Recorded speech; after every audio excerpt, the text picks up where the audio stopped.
Aku Meg, dan aku ini cuma cewek kuliahan berumur 21 tahun yang biasa saja. Ya, paling tidak menurutku begitu. Ceritaku ini mulanya cukup normal. Aku naksir banget sama cowok yang ada di kelas senior. Panggilannya Ian, dan dia itu lucu, manis, dan sangat menarik. Aku sudah memperhatikan dia sejak tahun pertamaku di sini. Tapi baru akhir-akhir ini, kurasa dia juga memperhatikanku. Kehidupan kuliah berarti kami selalu berpapasan di kampus, kedai kopi, lorong, perpustakaan, dan di pesta rumah. Jadi, paling nggak dia tahu namaku. Jadi, ini bukan jenis naksir yang menyedihkan yang mana mereka bahkan nggak tahu kamu ada. Sekarang, kapanpun dia lihat aku, kami tersenyum dan saling menyapa hai. Dan matanya selalu menatapku lamat sepersekian detik lebih lama. Aku sungguh mengira kalau tatapannya lekat itu berarti dia juga menyukaiku. Dan aku punya peluang bersamanya. Aku dulu ikut tim pemandu sorak waktu SMA. Tapi mulanya aku nggak yakin untuk gabung di tim kampus, mengingat beban tugasku yang sangat padat. Tapi Ian itu penggemar berat olahraga dan dia tergabung di tim sepak bola. Jadi aku bergabung ke tim pemandu sorak supaya punya alasan untuk dekat dengannya. Karena jadwal latihan pemandu sorak bersamaan dengan tim sepak bola. Rencanaku berhasil dan kami jadi lebih sering ngobrol. Iya, oke, cuma ngobrol ringan saja. Misalnya, hey, gimana tadi latihannya? Dan cuacanya bagus buat latihan? Iya, memang bisa jadi itu bukan obrolan terhebat, tapi itu permulaan. Lagian, ngobrol setelah latihan sambil keringatan bikin aku nggak bisa genit. Karena susah untuk tetap tampil imut kalau rambutku pada nempel di kening. Berbicara dengannya, membuatku nggak bisa tidur malam itu. Untuk rayakan peringkat musim mereka, tim sepak bola merencanakan sebuah pesta. Tentu saja mereka ngundang para pemandu sorak, tapi sebagai anak baru, aku gugup untuk ikutan karena aku nggak terlalu kenal siapapun. Setelah latihan, aku berjalan pulang saat ada suara yang gak asing berteriak di belakangku. Tunggu! Aku berbalik dan melihat Ian ada di sana.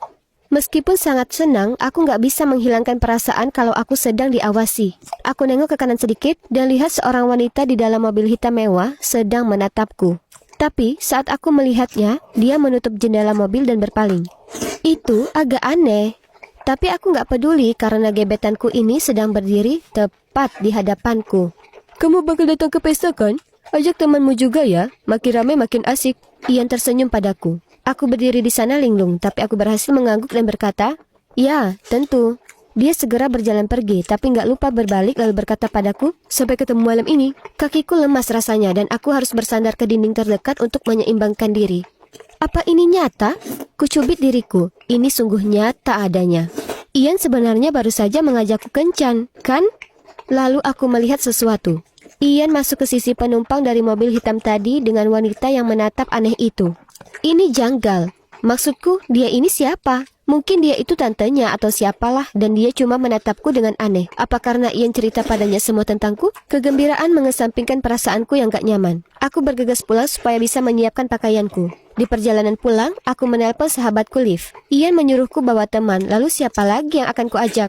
Liv itu sahabatku. Kami ini gak terpisahkan. Dia sering duduk di lapangan menungguku selesai latihan pemandu sorak dan tersenyum ke arahku saat dia melihat Ian ngobrol denganku. Aku menyuruh Liv datang menjemputku. Aku nggak mau nyetir karena aku pikir toh nantinya juga akan pergi dengan Ian dan kalau memang begitu Liv bisa pulang sendiri. Kami tiba di pesta rumah itu. Semua orang bersenang-senang. Liv dengan cepat membaur di lantai dansa. Ku coba ikut menikmatinya, tapi aku nggak tahan untuk melihat-lihat sekeliling. Mencari Ian. Satu-satunya alasan kenapa aku ada di sana. Saat aku mengamati, aku juga ketemu cowok yang sangat imut. Dia terus menatapku.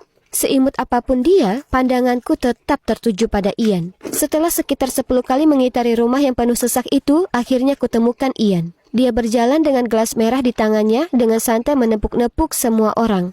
Seolah ada lingkaran cahaya di sekitarnya, dia sangat seksi. Dia berjalan ke arahku dan bersikap sangat ramah. Lalu, Liv muncul di sampingku dan memberiku pelukan. Ian banyak bertanya kepada Liv, yang menurutku itu baik sekali. Dia sedang berusaha dekat dengan temanku, yang membuatnya terlihat sangat perhatian dan sopan. Setelah tahu Ian ada di sekitarku, akhirnya aku bisa santai dan sedikit menikmati pesta. Lalu aku kembali ke halaman belakang untuk mengambil bir untukku dan Liv. Aku masuk ke dalam membawa bir. Liv sudah pindah, jadi aku masuk mencarinya. Itulah saat aku menemukannya sedang mencium seseorang di dekat tangga. Awalnya aku ikut merasa bersemangat untuknya. Sahabatku sedang mencium cowok imut. Tapi, kemudian aku sadar cowok yang diciumnya memakai jeans light wash yang sama seperti Ian. Dan model rambut yang persis sama. Tunggu sebentar, Itu memang Ian. Sahabat terbaikku di seluruh dunia sedang mencium cowok yang kusukai. Aku sangat dongkol sampai menjatuhkan bir tadi dan berlari keluar sambil menangis. Aku duduk di tepi jalan dengan perasaan hancur. Teganya Lip melakukan ini padaku. Aku mendongak dengan mata berkaca-kaca dan melihat jauh di jalan sana ada mobil mewah hitam sedang terparkir. Itu aneh sekali. Bukankah itu kendaraan yang sama seperti waktu itu? Aku pergi ke pesta tim sepak bola itu karena yakin akhirnya aku bakal jadian sama gebetanku Ian. Hanya saja aku menemukan Ian ciuman sama sahabatku Liv. Sekarang aku duduk di luar di pinggir jalan merasa putus asa. Ya ampun, malam ini sial sekali. Kutatap kendaraan hitam itu.